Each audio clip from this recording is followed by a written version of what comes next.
talking about how KF3 played, like my general opinion on it, or one step forward, two steps back, and it just kind of feels a bit odd in terms of the gameplay, because I was just mainly talking about how the game itself, audio was very important. Animations could have been, smooth out.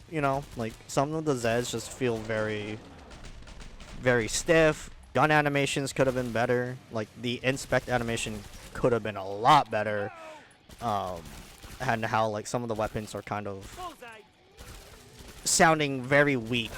In retrospect though, like the general gameplay wise, it's still the same formula. You're still doing a um, wave-based map, that type of deal.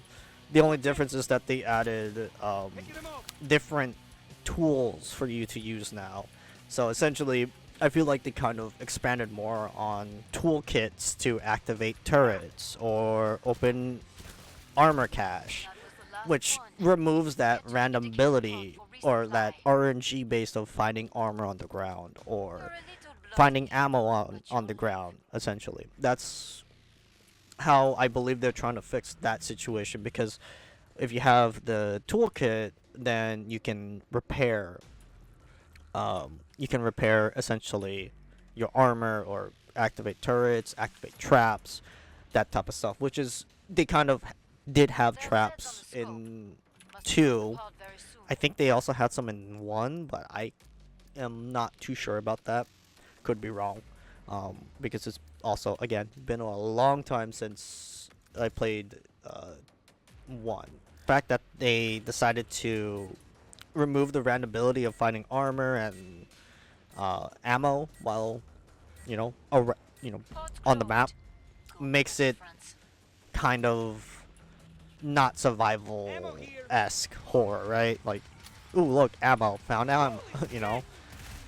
And so I feel that if they added that randomability again, it might have, still feel the same, because now um, instead of just trying to find armor and ammo, well, specifically for ammo, you should actually just go to a trader pod that's active for during the between waves.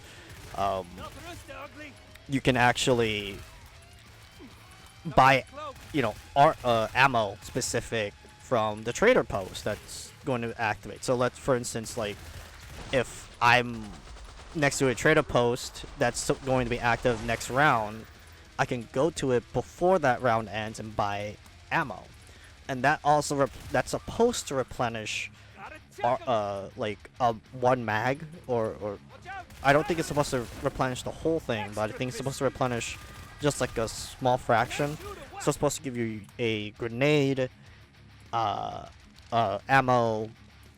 and a syringe. And essentially the syringes removes the reusability of the syringe in comparison to 1 and 2. So you, depending on which perk or specialist, essentially, well, I'm going to say perk because they're going to be removing the specialists, locking characters behind specialists. So in specifics, depending on whichever perk you choose, you can start off with extra, um, like extra syringes. You can have more than just, I think it's like 3 max at the start, but like you can upgrade your skills to get more syringes, because with the commander you could get up to, I believe, 7 syringes, I believe 6 or 7 if you max out the skill. But essentially it feels very, very weird, because if you played the previous games, you were essentially waiting for your syringe to recharge. They removed that because I have no idea. I guess they wanted to make it very survival, but we can't find armor and ammo laying around. That's kind of weird if you think about it, because like if we have limited syringes, why don't we have that RNG in finding armor and ammo while we're, mid round, not just going to a trader and buy it mid round, buy ammo mid round, or opening an armor box or armor crate to open to get armor. That type of stuff. It's weird if you think about it. Like, I get what they were trying to do with it, but it's just so. It just feels so off balance because, you mid round, if everyone else is dead, like, you feel that pressure of like, oh, I don't have any ammo anymore. Gotta find an ammo box, But now you can go to a trader. I mean, there is a good thing about that because then now like, there's going to be like a solid place to find said, ammo, but at the same time, like, it's not instant compared to finding ammo on the ground. You have to you have to interact with it by holding E in order to purchase it, which I get it. Like, it's more like you have to find the right time to, like, purchase it. Did not have enough to buy syringes. I couldn't get a refill on one syringe, so I mean, there is some silver lining because now you know where the trader's going to be next round. To me, it just feels so weird, It's just off. It's just a weird decision to have ammo and armor in a specific spot when you're so used to trying to find that ammo and armor. Guns just feel the same. They just sound the same. They look the same too. And I get it, trying to make guns look futuristic, but that it's just like and on top, speaking of like that, not like different, but they removed stalkers, which is a weird design choice. It's like, is it because of the stalker's design that made them not want to reuse or essentially make a new design for them? Since KF1, it's like, why did you remove them? I mean, I get it. Maybe they might add them later on, perhaps. Who knows? I don't know. It just feels so weird not seeing a stalker. I also think that the specialist's like abilities is okay. I mean, obviously I feel like once you start upgrading and getting to a higher level, they'll get better as it goes on.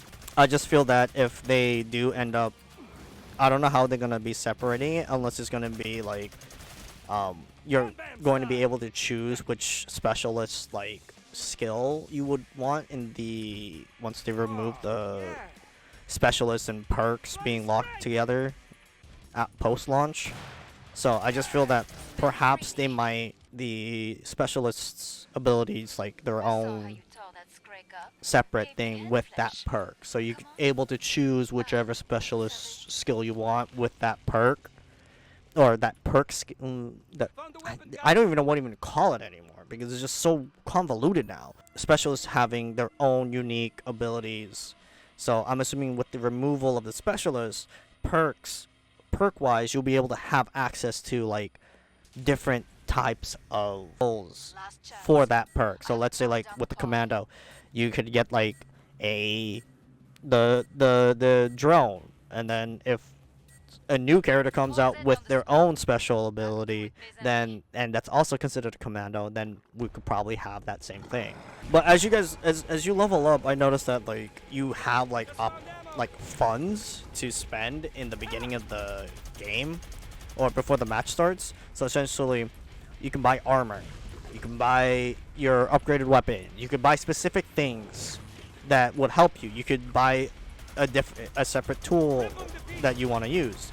And I completely forgot I was talking about the toolkits because I'm like all over the place. I feel like that the tool mechanic is interesting enough that it makes the gameplay a bit different. Kind of, they also limit you in terms of keeping it unique and survival-esque, because now you have to be careful. Like on Hell on Earth, you can only refill them once, essentially. So if you buy a trap, or if you started off with a trap, you can buy one more trap to use, because you would have to be more cautious on like when should I use my trap. my electric trap, or when should I use my medic, not my medic, my toolkit. You know, since they've most perks will spawn in with armor, it's good that they're giving it more